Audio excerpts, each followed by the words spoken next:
Salut, moi je m'appelle Martin. Et moi, c'est Maxime. Et Maxime, on a reçu plein de questions de jeunes qui vont venir voir une pièce de théâtre. Alors, est-ce qu'on tente d'y répondre ensemble? Bien, certainement. C'est parti. Comment ça se passe quand on va au théâtre? Comment ça se passe quand on va au théâtre? Bien, la première des choses, c'est que tu vas quitter ton école en autobus. L'autobus va t'amener jusqu'au théâtre.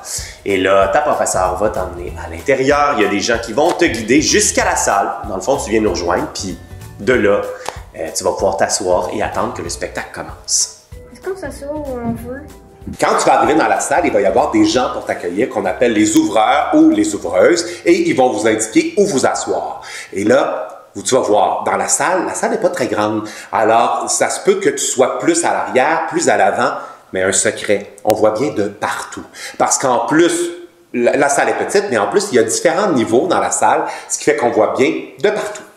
Est-ce qu'on peut parler quand on entre dans la salle?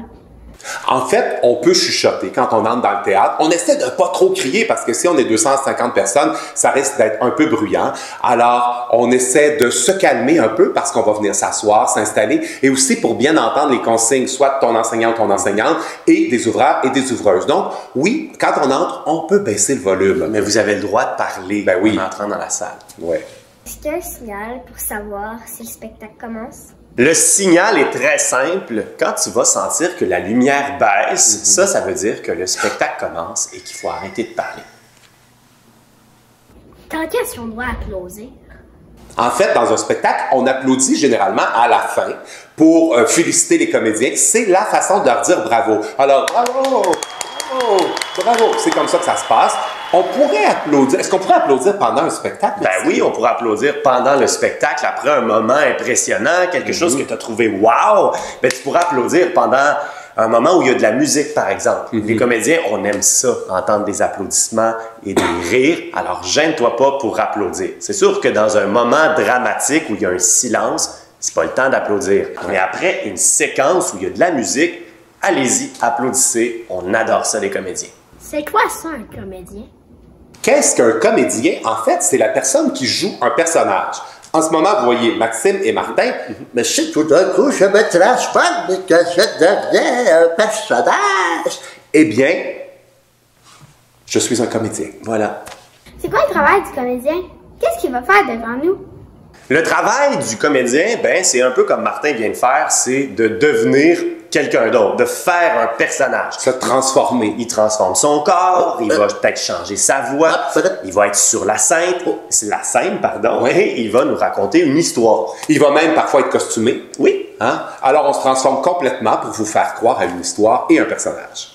Est-ce qu'il va y avoir des sons, de musique? Souvent, au théâtre, il y a de la musique et des sons parce que ces sons-là ou cette musique-là nous donnent en fait des indices sur ce qui se passe. Si j'entends, par exemple, quelque chose de dramatique comme en ce moment, oh, ça nous donne un indice, peut-être qu'on est dans un endroit épeurant, alors que si j'entends quelque chose de vraiment plus léger, ça nous donne des indices de l'endroit où on est, ou de l'état, ou les émotions que les personnages vivent, en fait. Les lumières au théâtre, à quoi ça sert?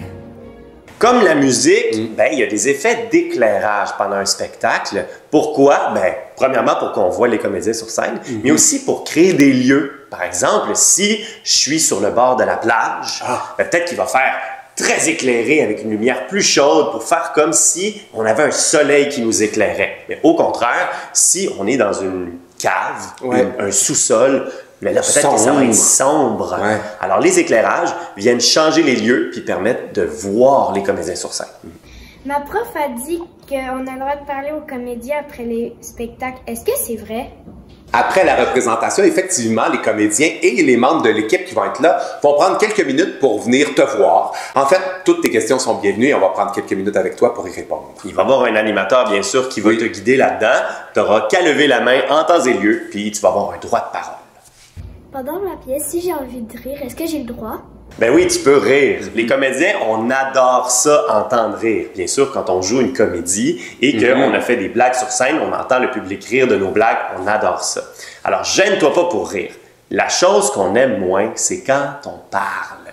Peut-être que des fois, tu vas avoir des trucs sur scène, des actions sur scène, ça va te faire penser à quelque chose. Ben, retiens ton idée, puis tu pourras la dire à ton ami ou à ta professeure à la fin du spectacle, mais pas pendant.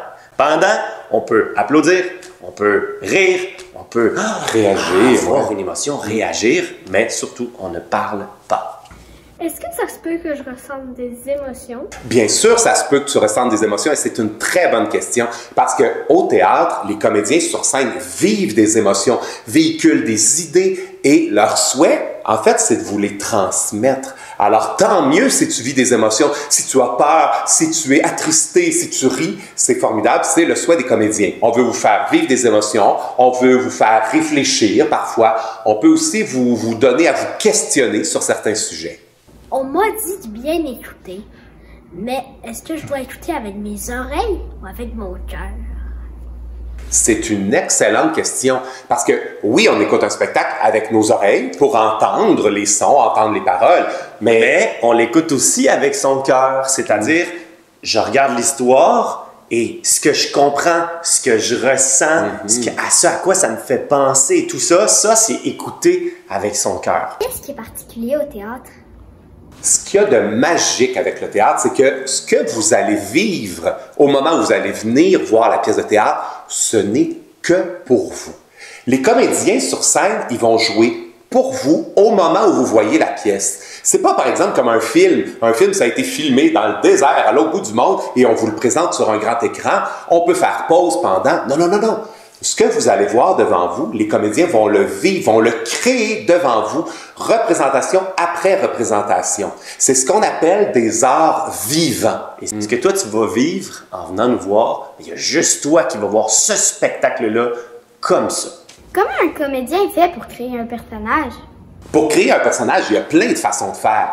D'abord, le comédien, souvent, va être un bon observateur. On va regarder les gens autour de nous. Ce qui fait que si j'ai à jouer, comme tout à l'heure, Mon personnage de personne âgée, ben, je vais voir, regarder comment bouge une personne âgée, comment elle s'exprime, comment est-ce qu'elle vit ses émotions, à quelle vitesse elle va, est-ce qu'elle est rapide, est-ce qu'elle est plus lente. Donc, c'est à partir de beaucoup d'observations puis d'essais-erreurs qu'on crée un personnage. Au théâtre, vous faites des répétitions, mais c'est quoi une répétition? Oui, au théâtre, on fait des répétitions. On fait quoi, Maxime? On fait des répétitions. Mais des quoi? On fait des répétitions. C'est-à-dire que on répète. Mais qu'est-ce qu'on répète, Maxime? Alors, on a un texte. Ouais. Vraiment des choses, mais on va le travailler, puis on va trouver des mouvements, puis on va apprendre son texte, puis Trouver les bonnes émotions. exactement, puis là, on va se lever, puis là, on la joue, mais pas que ça a l'air facile comme le résultat final que tu vas voir, toi, en venant nous voir au théâtre. Ben, ça demande beaucoup de répétitions. Il faut savoir que, OK, quand je dis ça, je suis à tel endroit. Je prends tel accessoire. Exactement. Donc, tout ça, ça demande des répétitions pour apprendre tout par cœur. Le texte, les mouvements, être capable d'écouter, recevoir ce que l'autre fait. Alors, ça demande beaucoup de répétitions. De quoi? De répétitions. Mais de... Répétitions. Ah, je pense qu'on répète dans des répétitions. Comment on devient comédien? Bien, on devient comédien d'abord en faisant du théâtre pour le plaisir. Alors peut-être toi à l'école, tu prends une scène de théâtre et tu la fais avec un ami, tu la fais dans un spectacle et ensuite peut-être ça va te donner le goût d'aller faire des cours pour te perfectionner, apprendre cet art-là qu'est le théâtre et pour devenir comédien professionnel, eh bien, il y a différents chemins pour y aller, mais souvent les gens vont aller faire l'école professionnelle de théâtre. Est-ce que c'est un travail? Bien sûr que c'est un travail. Martin et moi, c'est notre travail d'être comédien. Qu'est-ce qu'on fait comme travail, comme On va faire du théâtre, on va faire de la télévision. Des fois, peut-être que je vais utiliser ma voix pour des dessins animés. bonjour, je suis une croquette et je suis heureuse de vous présenter. Ça, c'est des comédiens qui font ça. Il y a des gens aussi qui font des voix publicitaires. Bonjour, j'adore les croquettes. Voulez-vous acheter des croquettes? Il y a des comédiens qui vont être des animateurs, qui vont enseigner le théâtre aussi. Donc, un comédien, c'est pas juste quelqu'un qu'on voit à TV. Un comédien, il fait plein de choses, puis il y a beaucoup de gens qui gagnent leur vie en faisant ça. Ça fait quoi un auteur de théâtre? Un auteur de théâtre, en fait, c'est la personne qui va écrire une histoire. En fait, il va imaginer une histoire dans sa tête et il va l'écrire pour que les comédiens ensuite puissent la jouer sur la scène. C'est quoi la différence entre écrire une pièce de théâtre et un roman? Le roman, en fait, est fait pour être lu, principalement, alors que le théâtre est fait pour être vu. Donc, c'est pas écrit de la même façon. Quand on va lire un roman, il va y avoir beaucoup de descriptions, et on va nous parler du lieu où on est, comment les personnages se sentent et tout ça. Alors qu'au théâtre, on va voir les gens vivre cette histoire-là. Et dans l'écriture, c'est différent. Il y a beaucoup plus de dialogue au théâtre. On va avoir les répliques de Maxime, les répliques de Martin, de Maxime, de Martin. Donc, ça devient davantage des dialogues, alors que dans un roman, ben, c'est davantage raconté. Comment on fait pour devenir auteur? Ben, il n'y a pas de recette magique pour devenir un auteur. Pour devenir un auteur, il faut avoir une idée, s'asseoir, puis l'écrire. Ensuite, pour devenir un auteur professionnel, ben là, on peut aller chercher des cours, des formations pour apprendre à écrire, comprendre comment est structurée une pièce de théâtre. Mais si toi, tu as une bonne idée et que tu as le goût de l'écrire, prends ton crayon et vas-y. Est-ce que c'est un travail et qui nous paye? Absolument, c'est un travail aussi. Être auteur, quand on écrit une pièce, ben, elle est jouée, ben, on a des droits d'auteur. Donc, à chaque représentation, l'auteur reçoit des sous. Ouais. Si la pièce, elle est publiée, elle est publiée en livre, ben, à chaque fois que la pièce, elle est achetée, ben, il y a des droits d'auteur. Un auteur, c'est payé pour écrire des textes. C'est quoi un metteur en scène? Le metteur en scène, c'est en quelque sorte le chef d'orchestre du spectacle. Donc, c'est lui qui va avoir une idée de la pièce de théâtre, il va partir du texte, il va partir avec les comédiens et il va diriger tout le monde dans une direction pour que ça donne le spectacle qu'il a imaginé dans sa tête. Le metteur en scène, son but, c'est que tout fonctionne ensemble, que tous les morceaux soient beaux ensemble. C'est d'unir, de diriger tous les professionnels du spectacle pour faire un seul spectacle qui est beau et qui se tient. Sur scène, est-ce que les comédiens s'habillent comme ils veulent? En fait, non, le comédien ne s'habille pas comme il veut.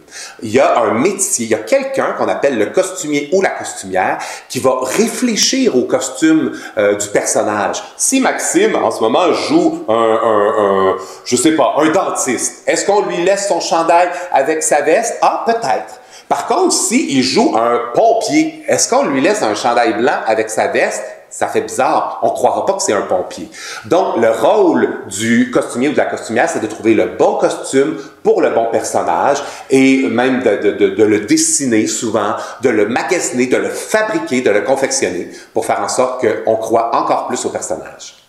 Qui fabrique les décors? Bien, comme le costumier qui fait les costumes, il y a aussi quelqu'un qui fait les décors. Et ça s'appelle un scénographe. Le scénographe, lui, il va lire la pièce de théâtre, il va parler avec le metteur en scène des idées de comment est vu le spectacle. Il va identifier les lieux aussi. Exactement. Et à partir de ça, il va dessiner un décor et il va le réaliser, le construire sur scène. Dans une pièce de théâtre que j'ai vue, il y avait plein d'accessoires. Mais qui fait ça? La personne qui fabrique les accessoires s'appelle l'accessoiriste. Donc, cette personne travaille avec le scénographe, avec le costumier, sous la supervision du metteur en scène pour avoir les bons accessoires. Si dans notre pièce, on a une télécommande magique qui fait allumer le soleil et éteindre le soleil, est-ce que c'est un objet qui existe?